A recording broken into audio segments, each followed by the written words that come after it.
पंख पसारे संग उड़ते पक्षी, जड़ों से जड़ों को थामे वृक्ष, धरती से आकाश तक, मानवता के विकास तक, इन सभी के स्वरूप की अनुभूति है एकत्व।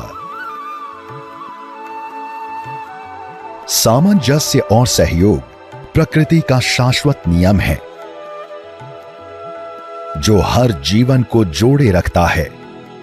एकत्व हमेशा से मानवता के विकास का मूल रहा है।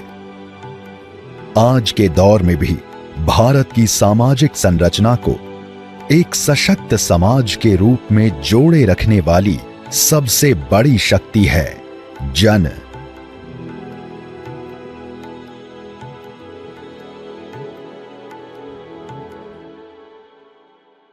जन केवल एक समूह नहीं, बल्कि ये साथ मिलकर एक बड़े उद्देश्य को प्राप्त करने की शक्ति है।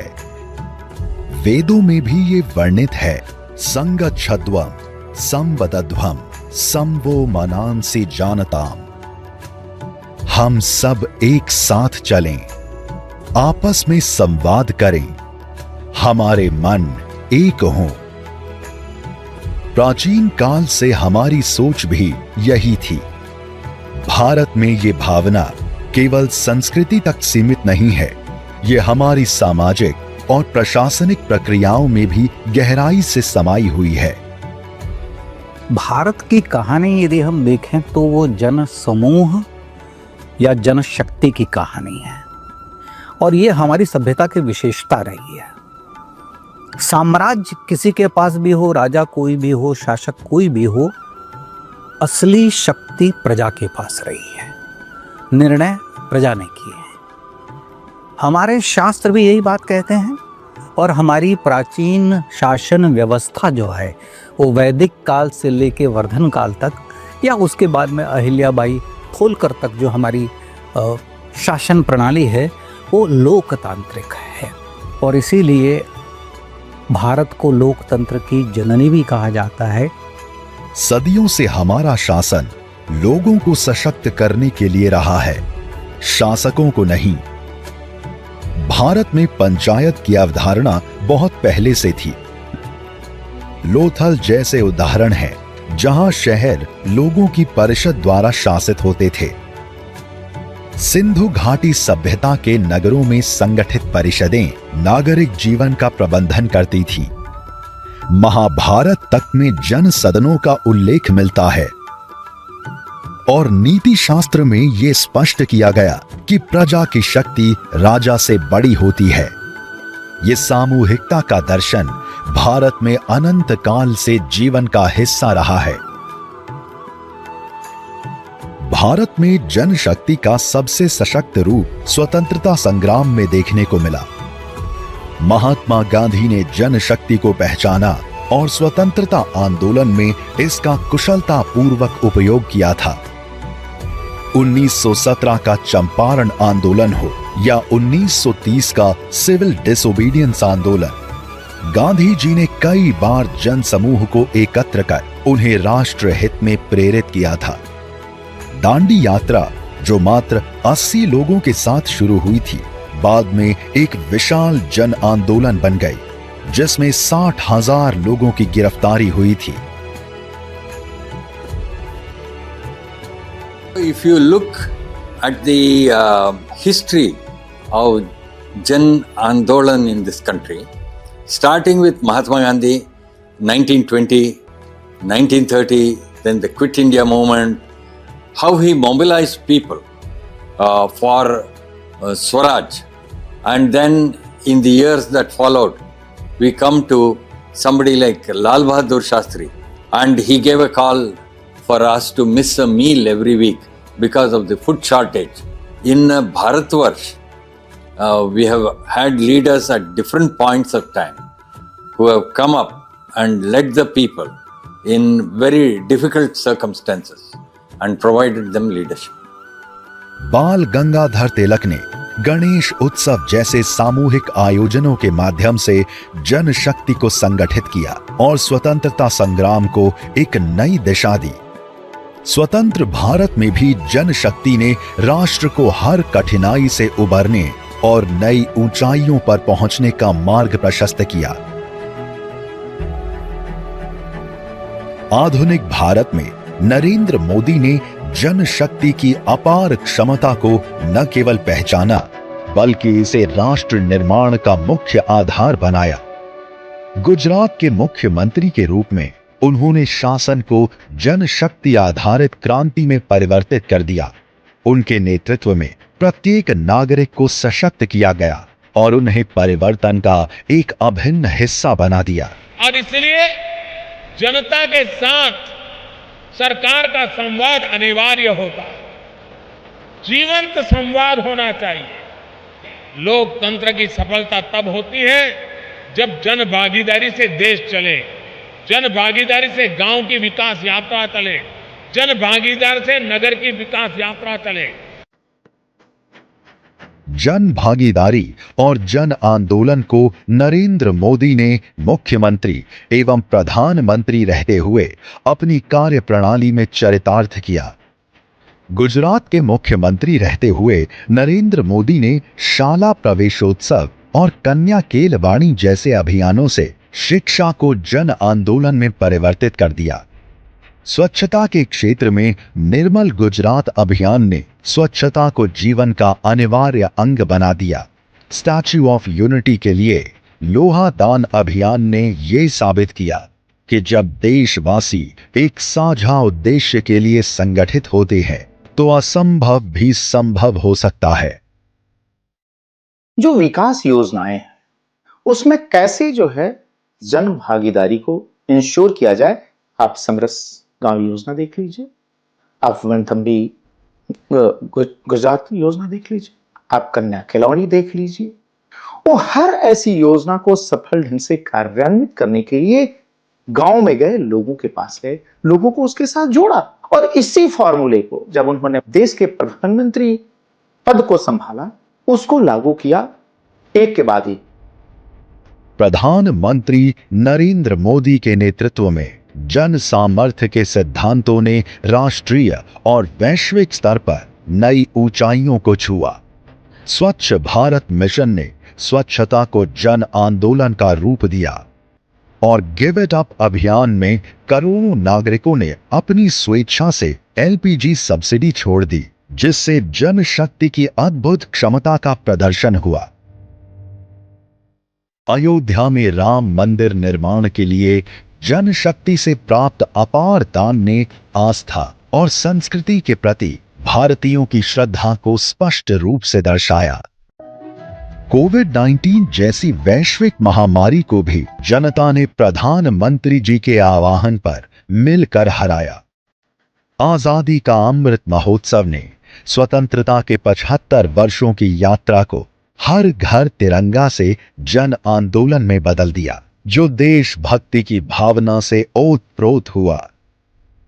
अंतर्राष्ट्रीय योग दिवस और मिशन लाइफ जैसी पहलों ने न केवल भारत में बल्कि दुनिया भर में जन आंदोलन और जन भागीदारी को नया आकार दिया।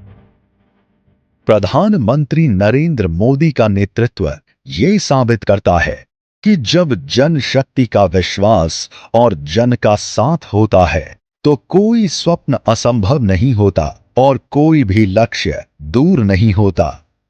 ये कहानी एकता और जनशक्ति की प्रेरणादायक कथा है भारत की, जो अपने नेतृत्व की प्रेरणा से नए शिखर को छू रहा है।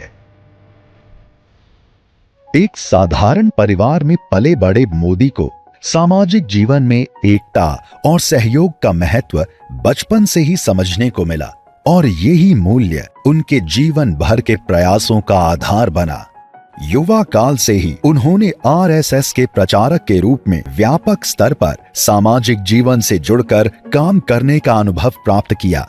अपने लंबे जीवन काल में उन्होंने एक सामाजिक कार्यकर्ता के रूप में जनशक्ति को संगठित किया और अपने कार्यों को अटूट दृढ़ता के साथ आगे बढ़ाया। इस जनशक्ति में उनके विश्वास ने सदैव हर कार्य में सबको एक साथ जोड़कर साथ कार्य करने की प्रेरणा दी। हम और नरेंद्र भाई साथ साथ पढ़ते थे, तो उस समय जो ज़्यादा बारिश है, इसलिए स्कूल की जो कंपाउंड वॉल है वो कंपाउंड वॉल गिर गई थी। नरेंद्र भाई और हम सब मित्रों मिलकर किया कि इस दीवार का कुछ करना चाहिए। हमने सब इकट्ठा होकर नरेंद्र भाई ने सुझाव दिया कि हम कोई चैरिटी शो करें।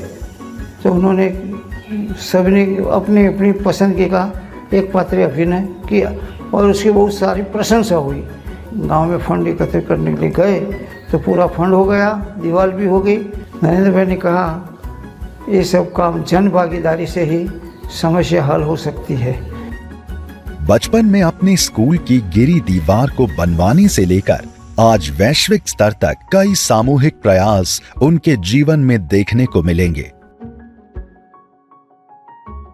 1960 के दशक में जब विवेकानंद रॉक मेमोरियल का निर्माण चल रहा था, तब नरेंद्र मोदी कन्याकुमारी गए थे। निर्माण का खर्च 1 करोड़ रुपए से अधिक था, जो आम लोगों के सहयोग से 1-1 रुपए की छोटी छोटी धनराशि से इकट्ठा किया गया था। रॉक मेमोरियल निर्माण के संयोजक एकनाथ राणा डे के साथ रहकर नरेंद्र मोदी ने जन सहयोग के माध्यम से बड़े लक्ष्य की प्राप्ति का एक अत्यंत महत्वपूर्ण अनुभव प्राप्त किया था। आज स्वच्छ भारत अभियान विश्व भर में जन आंदोलन का एक प्रमुख उदाहरण है, परंतु इससे पहले भी मोदी ने अपने प्रचारक जीवन के शुरुआती काल में ऐसे अभियानों को शुरू किया था। 1970 के दशक में नरेंद्र मोदी गुजरात के विश्व हिंदू परिषद के कार्यालय में जगन्नाथ मंदिर के परिसर में एक प्रचारक के रूप में रहते थे। उस समय उन्होंने जन भागीदारी की भावनाओं को अपने कार्यों में शामिल किया। इसका एक उदाहरण है जब उन्होंने जगन्नाथ मंदिर के पास स्वच्छता अभियान शुरू किया। अहमदाबाद के आस पड़ोस के गांवों में स्वच्छता कैसे आएगी, इस कार्य को लेकर के जब हम जाते थे तो उनका ऐसा कहना था कि सफाई या स्वच्छता हमको नहीं करना है, हम उन ग्रामवासियों को शिक्षित करना है, उनको उनके मन में आदत बना देनी है कि हमें स्वच्छ रहना है। और ये कार्य इतना सफल हुआ, उनके विचारों को लोगों ने इतना एक्सेप्ट किया कि एक बहुत बड़ा जन आंदोलन के रूप में परिवर्तित हो गया। न केवल रचनात्मक आंदोलनों में बल्कि समाज के विरुद्ध कई आंदोलनों में भी नरेंद्र मोदी को युवा अवस्था में भाग लेने का अवसर मिला। उनके शुरुआती और महत्वपूर्ण अनुभवों में से एक था नवनिर्माण आंदोलन। नवनिर्माण युवाओं का एक बड़ा आंदोलन था, जिसकी चिंगारी गुजरात से शुरू हुई और धीरे धीरे देश भर में फैल गई। मोदी ने अपनी युवा अवस्था में इस आंदोलन को दिशा देने में एक महत्वपूर्ण भूमिका निभाई। 1975 के आपातकाल के दौरान लोक संघर्ष समिति के सचिव के रूप में नरेंद्र मोदी ने अपने साहसिक नेतृत्व से गुजरात में जन आक्रोश को संगठित करने में महत्वपूर्ण भूमिका निभाई। उन्होंने अत्यधिक लोगों तक आपातकाल के विरुद्ध लड़ाई का संदेश पहुंचाने का प्रयास किया। आपातकाल के दौरान देश में चल रहे अन्याय के बारे में साहित्य छपवाकर गुजरात के कोने कोने तक पहुंचाया और हर विचारधारा के लोगों को आपातकाल के विरुद्ध संघर्ष में शामिल किया। भूभाग में रहते हुए सारे प्रयासों से गुजरात की आपातकाल विरोधी लड़ाई को एक जन आंदोलन बनाने में वो सफल हुए। 1979 की मोरबी बाढ़ के दौरान नरेंद्र मोदी ने संघ के राहत कार्य को नेतृत्व प्रदान किया। उन्होंने समझा कि केवल मदद देना काफी नहीं है, मोरबी शहर को वापस खड़ा करने के लिए लोगों में आत्मविश्वास भरना भी आवश्यक है। इसके लिए उन्होंने एक जन अभियान आरंभ किया, जिसमें उन्होंने हजारों युवाओं को जोड़ा। नरेंद्र भाई मोदी ने जो आदेश दिया था उस वक्त कि आप मोरबी आइए और संघ के संसद के साथ मिलकर, समाज के साथ मिलकर ये कार्य कीजिए। मोरबी में जो लाशें पड़ी थी, लाशों को उठाना, उसके बाद जो बीमार है उनको दवाई देना, जिनके पास अन्न नहीं है उनको अन्न वितरण करना, ये सब चीजें हमारे संघ के संस्थापकों को जिम्मेदारी दी थी। इसीलिए उसमें गांव के युवाओं को इकट्ठा करने के लिए गांव में पर्चे बांटे गए और एक सम्मेलन का आयोजन किया गया, जिसमें मोरबी के युवा वर्ग इकट्ठा हुए और उनके सहयोग से यह कार्यक्रम सिद्ध हुआ। संघ में प्रचारक के रूप में कार्य करते हुए नरेंद्र मोदी ने संगठन के भीतर सामूहिकता और समन्वय की भावना को करीब से जाना। साथ ही उनकी सोच हमेशा इस पर केंद्रित रही कि व्यापक जन समूह को संगठन से कैसे जोड़ा जाए। उनके सहयोगी कई छोटे बड़े उदाहरण देते हैं, जैसे वो स्वयं सेवकों को समाज में जाकर सर्वे करने के लिए प्रेरित करते थे ताकि संघ की सामाजिक छवि को बेहतर समझा जा सके, या फिर संघ शिविरों के लिए भोजन आम जन से कैसे एकत्रित किया जाए और इस प्रक्रिया में उन्हें कैसे जोड़ा जाए, इस पर भी गहराई से विचार करते थे। जब नरेंद्र भाई संघ के प्रचारक थे, संघ के कार्यक्रम में जन सहभागिता के लिए वो हर उस तरह से सोचते थे कि समाज का हर नागरिक, समाज के हर वर्ग के लोग हमारे काम से जुड़े। उदाहरण के अगर एक बड़ा शिविर है तो शिविर में व्यवस्था का भाग हो, तो व्यवस्था के भाग में भोजन में, तो पूरे शहर में या जो जहाँ कार्यक्रम है वो इलाके में हर घर से रोटी एकत्र करना। एक तरह से क्या होता था कि रोटी भी मिल जाती थी और सब जितना भी इलाका है, शहर है, वो भावनात्मक रूप से संघ से जुड़ गया था। 1985 में गुजरात सरकार ने जगन्नाथ मंदिर रथ यात्रा पर रोक लगा दी थी। नरेंद्र मोदी, जो उस समय पर संघ के विभाग प्रचारक थे, वो इस बात पर अडिग रहे कि यात्रा निश्चित रूप से निकलेगी। उन्होंने सबसे कहा, ये भगवान जगन्नाथ की रथ यात्रा है, इसे रोकने का अधिकार किसी को नहीं है। उनके एक आह्वान पर जन आंदोलन खड़ा हुआ, हजारों लोग एकत्रित हुए। उस जन शक्ति के सामने सरकार को झुकना पड़ा और यात्रा हर साल की तरह भव्य रूप से निकली। ऐसा ही एक उदाहरण प्रांतिज दंगों के दौरान देखने को मिलता है। साबरकांठा जिले में प्रांतिज नगर में और सामाजिक तत्व द्वारा अशांति निर्माण करने का प्रयास किया गया। वो संपूर्ण समाज में डर का माहौल था, वो दूर करने के लिए नरेंद्र भाई ने सबकी मीटिंग लेकर के तय किया कि एक जनशक्ति का निर्माण किया जाए और जनशक्ति का प्रभाव दिखाया जाए। तो जन्माष्टमी के त्योहार पर संपूर्ण समाज संगठित होकर के शोभा यात्रा में सम्मिलित हो जाए, ऐसा उन्होंने प्रयोग रखा सबके सामने। और सब समाज ने अच्छी तरह से शोभा यात्रा निकाली और गांव के जो असामाजिक तत्व थे वो भी दब गए। 1985 से 1987 के बीच गुजरात में भीषण अकाल पड़ा था। उस दौरान संघ के राहत कार्यों को नरेंद्र मोदी के प्रयासों ने एक विशाल जन अभियान बनाया। कई साल गुजरात में अकाल पड़ा था, तो अकाल में संघ का कार्यकर्ताओं ने निश्चित किया कि हम कुछ भी मदद करें।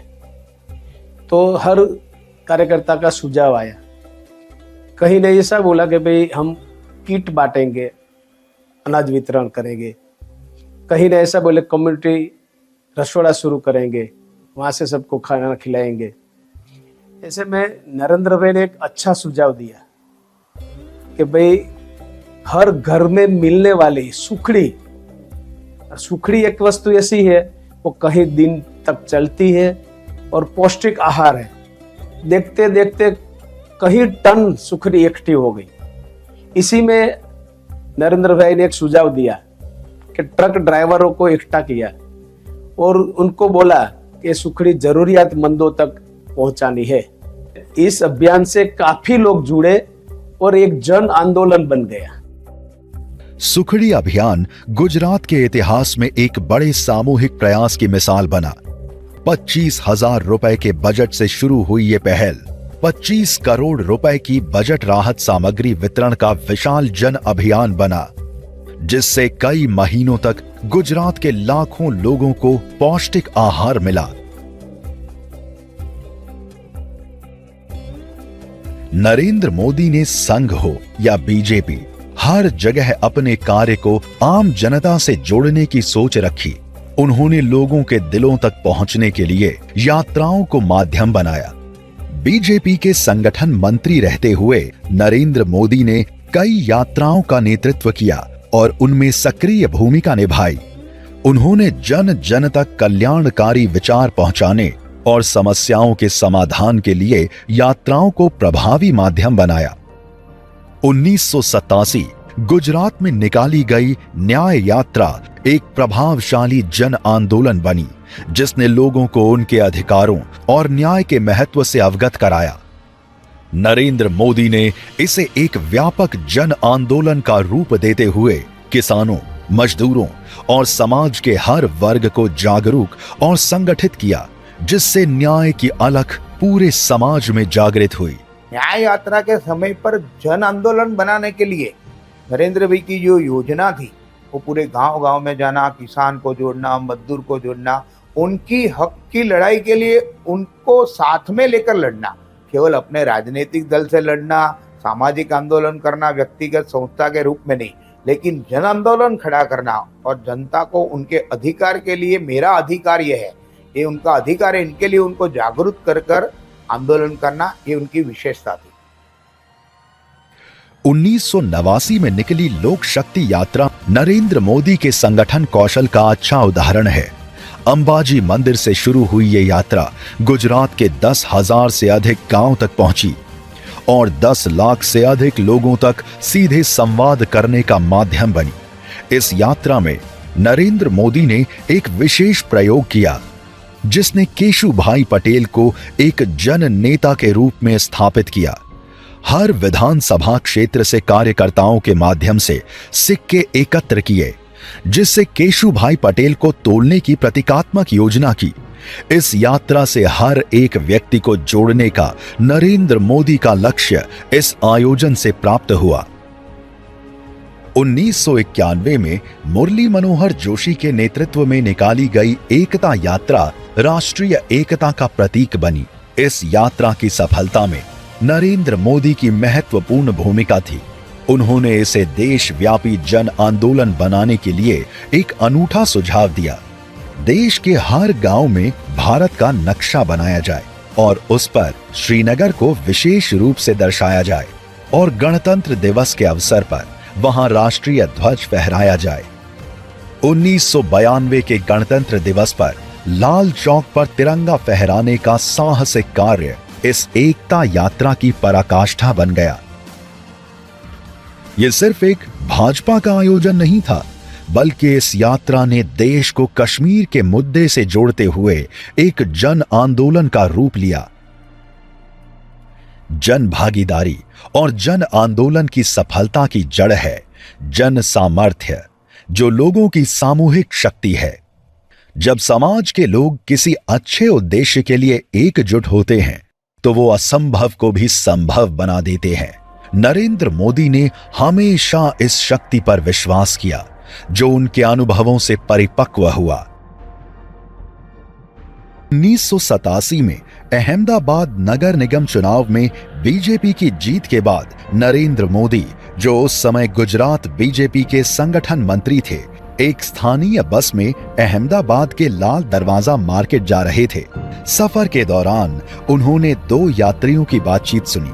एक ने कहा, "ये नगर निगम की बस है, टिकट लेने की जरूरत नहीं।" दूसरे ने जवाब दिया, "नगर पालिका हमारी है, शहर को बेहतर बनाना हमारी जिम्मेदारी है और अब नई सरकार आई है।" ये सुनकर मोदी का समाज की अच्छाई और जन सहयोग की शक्ति पर विश्वास और गहरा हो गया। यही अनुभव उनके जन भागीदारी के सिद्धांत की नींव बना।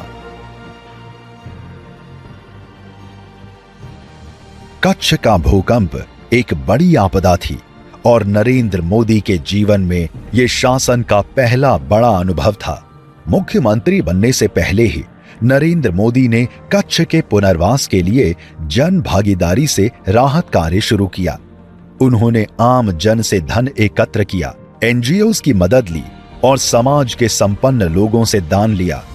पुनर्निर्माण के दौरान मोदी ने सरकार से कहा कि इसे जन आंदोलन बनाना चाहिए और भूकंप को एक अवसर में बदलने का विचार दिया। कच्छ में जो 26 जनवरी 2001 में अर्थक्वेक आया था, उस समय बहुत बड़ा पुनः निर्माण का कार्य करने की आवश्यकता थी। मोदी जी ने एक अपील की लोगों को साथ में जुड़ने की, सब साथ में मिलके पुनः निर्माण का कार्य करें। कई जगह पर, कई गांवों में गांव बसाने के लिए जनरल सुविधा जैसे कि हॉस्पिटलें बनाने के लिए, स्कूलें बनाने के लिए लोगों ने अपनी जमीन तक दान में दे दी। गुजरात के मुख्यमंत्री के रूप में नरेंद्र मोदी ने जन भागीदारी और जन आंदोलन को उनके गुजरात का शासन और विकास का आधार बनाया। गुजरात में जो भी योजना या पहल शुरू की गई, उसको सीधे जन तक कैसे पहुंचाएं और उनमें जन भागीदारी को कैसे सुनिश्चित करें, एक मुख्यमंत्री के तौर पर यह उनकी पहली प्राथमिकता थी। 2003 से पहले स्कूल ड्रॉपिंग आउट की समस्या से जूझ रहे गुजरात में शाला प्रवेशोत्सव और कन्या केलवाड़ी जैसी योजनाओं ने शिक्षा में बदलाव की शुरुआत की। नरेंद्र मोदी ने इसे सामूहिक भागीदारी से एक जन आंदोलन बनाया। मोदी का मानना था कि गुजरात का हर बच्चा स्कूल में हो, खासकर बेटियां। उसके लिए उन्होंने शिक्षा को समाज का साझा दायित्व बना दिया।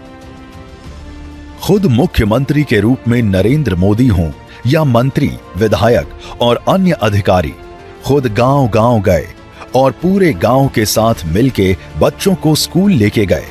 गुजरात के शिक्षा में यह अभियान एक ऐतिहासिक बदलाव लाया। मुख्यमंत्री नरेंद्र मोदी ने कृषि को जन आंदोलन का रूप देने के लिए कृषि रथ और कृषि महोत्सव की शुरुआत की। यह सिर्फ एक सरकारी पहल नहीं थी, बल्कि लैब से जमीन तक के दृष्टिकोण पर आधारित एक क्रांतिकारी आंदोलन था, जिसने शोध केंद्रों की जानकारी सीधे किसानों तक पहुंचाई।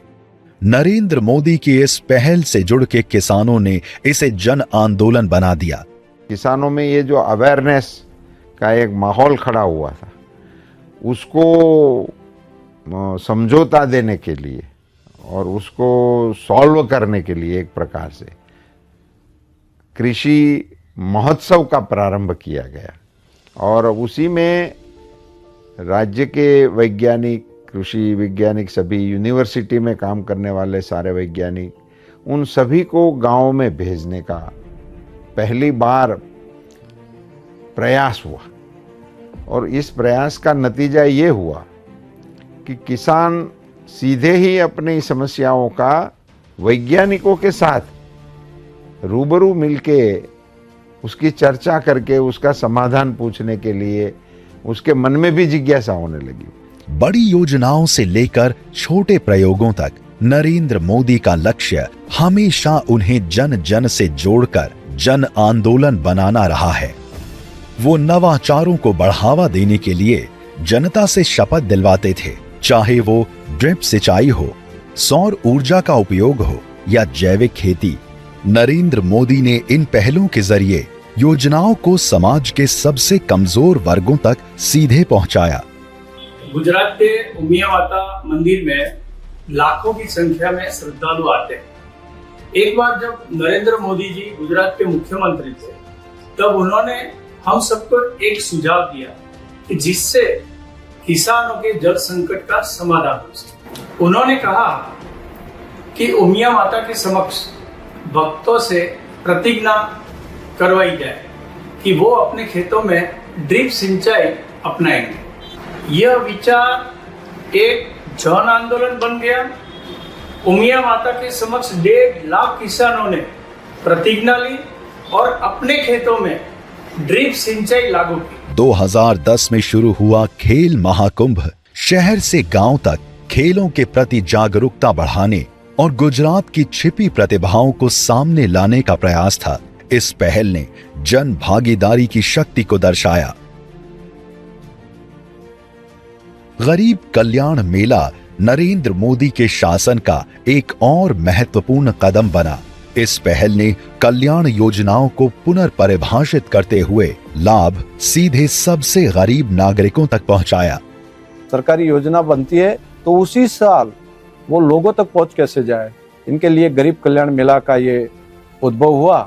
और गरीब कल्याण मेला के कारण जो बिल्कुल आखिरी तबक्के के जो आदमी हैं उनके वहाँ पर ये लाभ मिलता हुआ, और धीरे धीरे जो बिल्कुल बीपीएल लोग थे वो लोअर मिडिल क्लास में आए, लोअर मिडिल क्लास के जो लोग थे वो मिडिल क्लास में आए, और बहुत बड़ी क्रांति इनमें आई।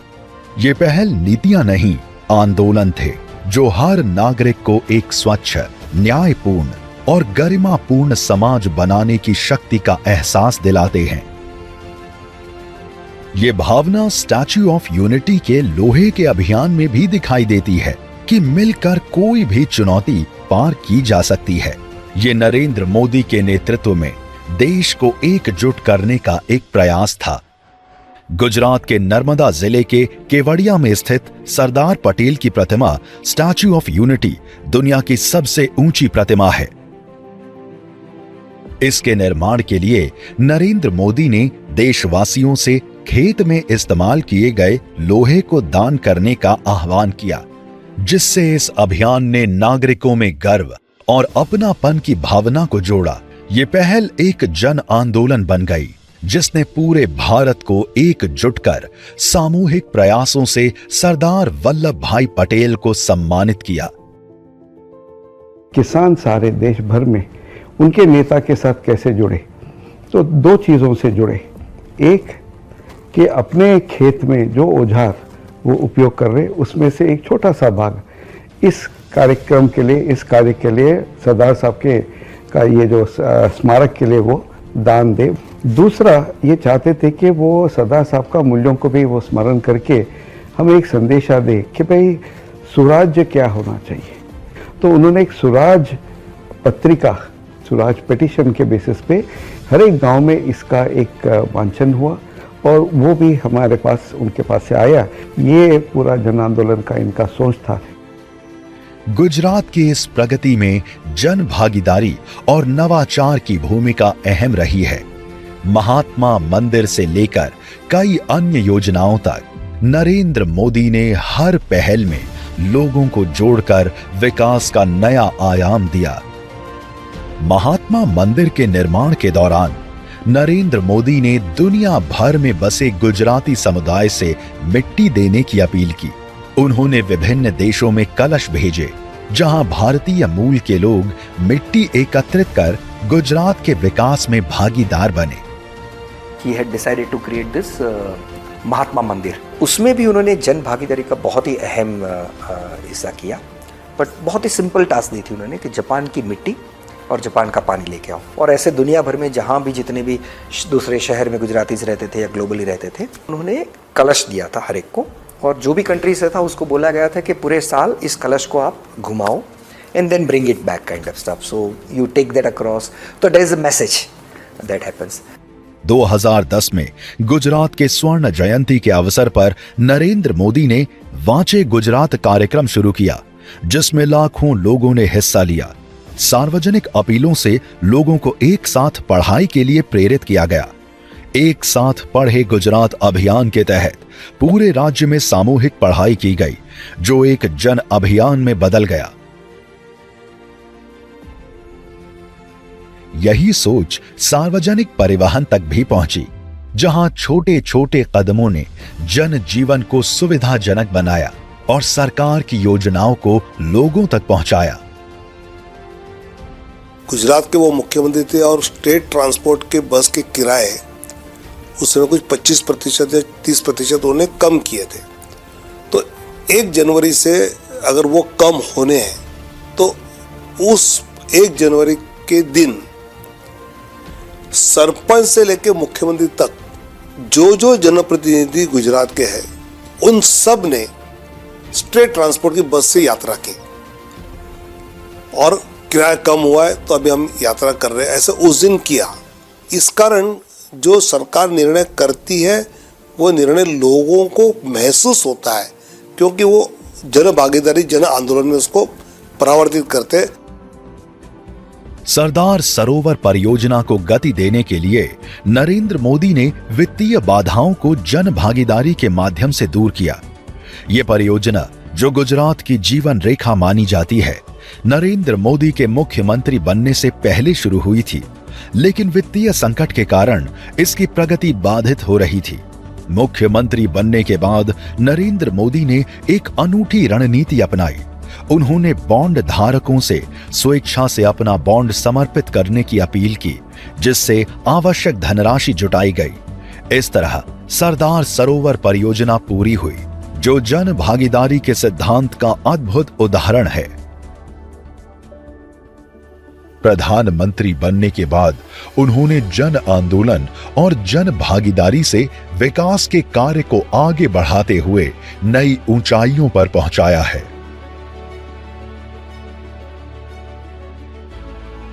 प्रधानमंत्री बनने के बाद नरेंद्र मोदी ने स्वच्छ भारत मिशन की शुरुआत की, जिसका उद्देश्य जन स्वच्छता और सफाई को नई पहचान देना था।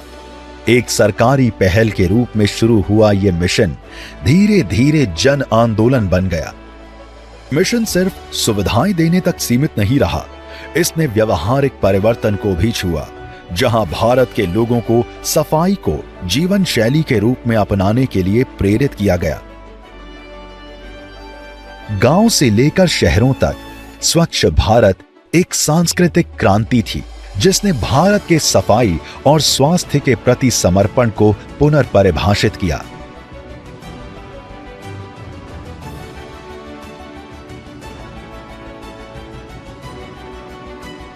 – 2014 में प्रधानमंत्री मोदी ने जन धन योजना शुरू की।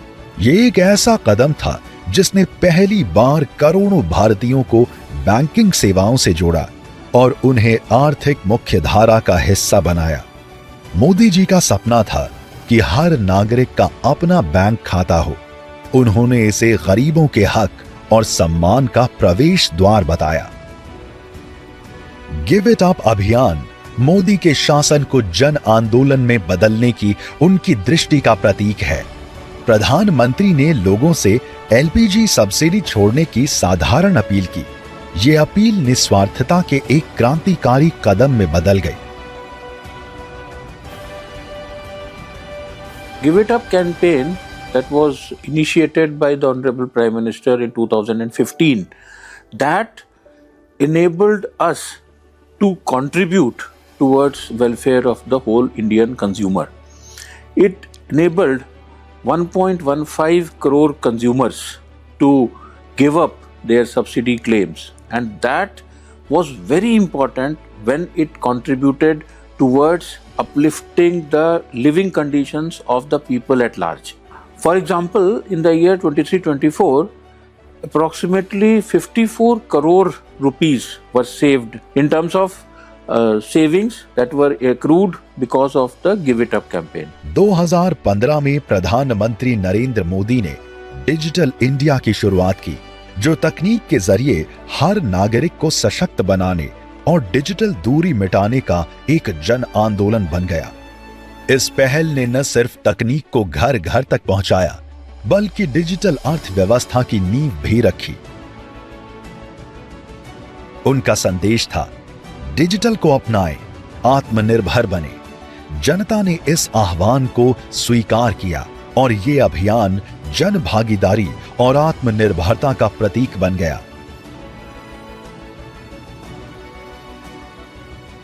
The success of India in tech has been largely due to the vision of our Prime Minister, but also his tremendous experience in making that vision become a people's movement rather than limiting it to government ministers and bureaucrats. Everybody today in India knows what digital India is, and every Indian has become a digital Nagrik. And that is one of the reasons why India has so successfully transformed. Make in India सिर्फ एक नीति नहीं, बल्कि एक जन आंदोलन था। प्रधानमंत्री नरेंद्र मोदी ने छोटे उद्योगों और कारीगरों से अपील की, भारत के लिए बनाओ, भारत में बनाओ और दुनिया में बेचो। वोकल फॉर लोकल और आत्मनिर्भर भारत ने लोगों को स्वदेशी उत्पादों के उपयोग और आयात महत्व समझाया।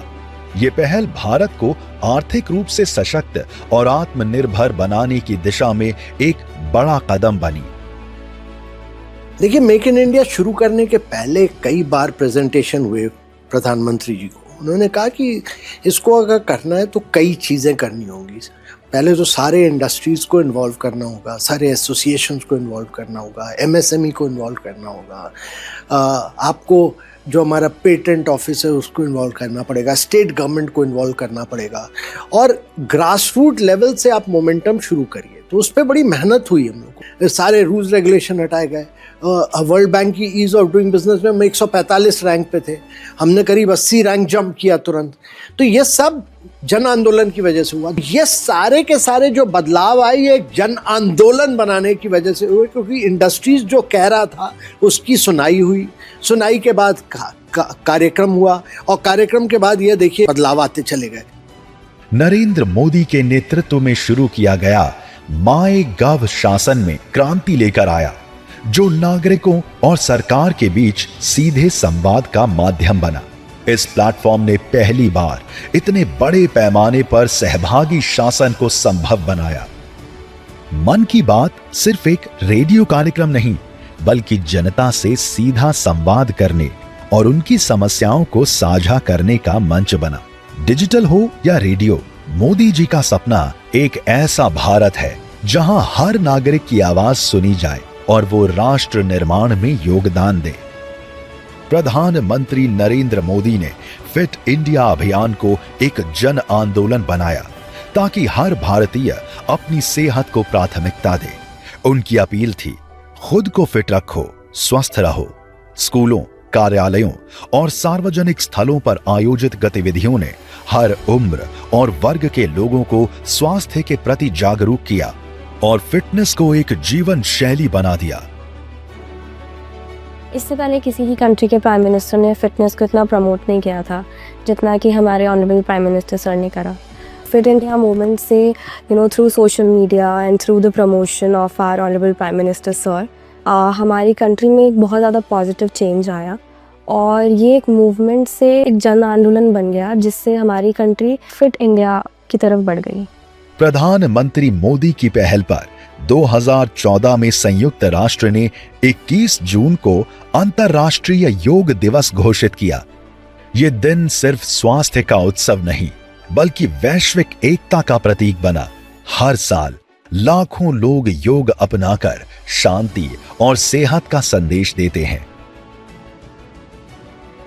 कोविड-19 महामारी के दौरान प्रधानमंत्री नरेंद्र मोदी ने अपने अनूठे प्रयासों से इस लड़ाई को जन आंदोलन का रूप दिया, जिससे लोगों के मन से भय दूर हुआ और घरों में रह रही जनता में सजगता और आत्मविश्वास पैदा हुआ।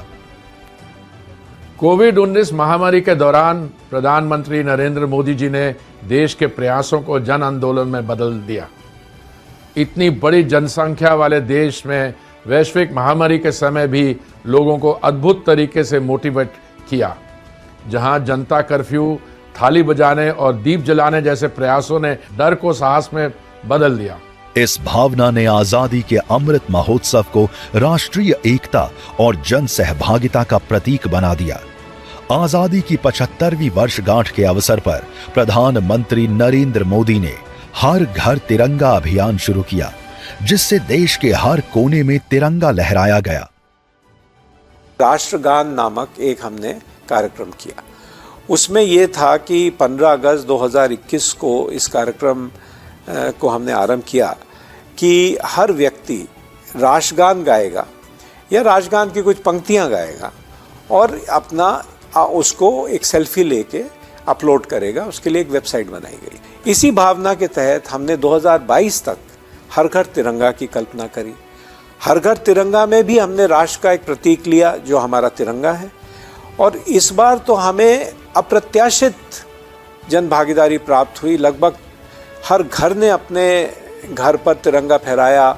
6-7 करोड़ सेल्फीज हमारी वेबसाइट पे अपलोड हुई और पूरे देश में एक जश्न का माहौल केवल एक तिरंगे ने बना के रख दिया।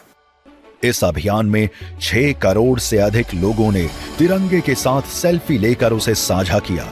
तिरंगे की बढ़ती मांग को अवसर में बदलते हुए नए नियम बनाए गए, जिससे स्वयं सहायता समूहों की महिलाओं को रोजगार मिला।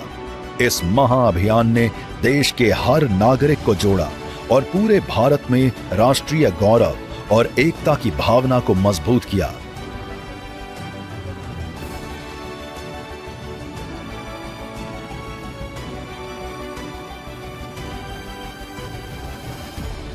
प्रधानमंत्री मोदी ने एक पेड़ मां के नाम आंदोलन शुरू किया, जिसमें हर नागरिक से एक पेड़ लगाने की अपील की। यह अभियान जन जागृति बना, जहां हर घर, स्कूल और समुदाय ने पर्यावरण संरक्षण का संकल्प लिया। ये पहल सिर्फ हरियाली नहीं, बल्कि सामूहिक जिम्मेदारी की भावना भी बढ़ा रही है, जिसका असर आने वाली पीढ़ियों तक महसूस होगा। राम मंदिर का निर्माण एक जन आंदोलन का प्रतीक है, जो पूरे विश्व में लाखों लोगों की भावनाओं और आकांक्षाओं से प्रेरित है। राम मंदिर के लिए दशकों से जनता का प्रयास और संघर्ष जारी रहा। 90 के दशक की शुरुआत में नरेंद्र मोदी ने राम मंदिर के पक्ष में हस्ताक्षर अभियान चलाया, जिससे लाखों लोग इस लक्ष्य से जुड़े।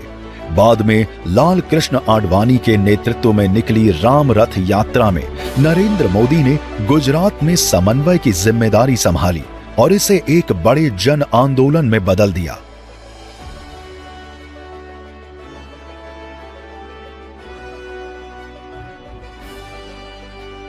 उन्होंने जो उस समय कहा कि समाज का ये मंदिर है, समाज के सहयोग से ये मंदिर बनना चाहिए। आज जो करोड़ों लोगों ने अपने सहयोग प्रदान किए हैं, गरीब ने भी किया है, ठेले वाले ने भी किया है, छोटे जो यहाँ आकर के सहयोग नहीं करता था, उसने लोगों के माध्यम से अपना सहयोग पहुंचाया, 10 रुपया, 100 रुपया, 1000 रुपया। इसलिए पूरा देश इसके साथ जुड़ा है। G20, जो पहले सिर्फ कूटनीतिक बैठकों तक सीमित था, प्रधानमंत्री नरेंद्र मोदी के नेतृत्व में जन भागीदारी का उत्सव बन गया। उन्होंने इसे सिर्फ दिल्ली तक न रखकर देश भर में आयोजित किया, ताकि हर भारतीय इसका हिस्सा बन सके। नरेंद्र मोदी का मानना है कि जब जनता जुड़ती है तो आयोजन का महत्व बढ़ जाता है। प्रधानमंत्री नरेंद्र मोदी ने जनशक्ति को सिर्फ भारत ही नहीं, पूरे विश्व के कल्याण का माध्यम बताते हुए कई पहल का आह्वान किया।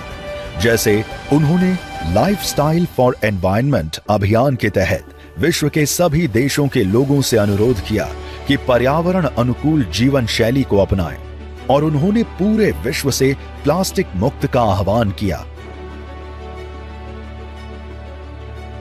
आज जरूरत है कि हम सभी लोग एक साथ आकर कलेक्टिव पार्टिसिपेशन के साथ लाइफस्टाइल फॉर एनवायरनमेंट यानी लाइफ को एक अभियान की तरह आगे बढ़ाएं। ये एनवायरमेंटल कॉन्शियस लाइफस्टाइल का एक मास मूवमेंट बन सकता है।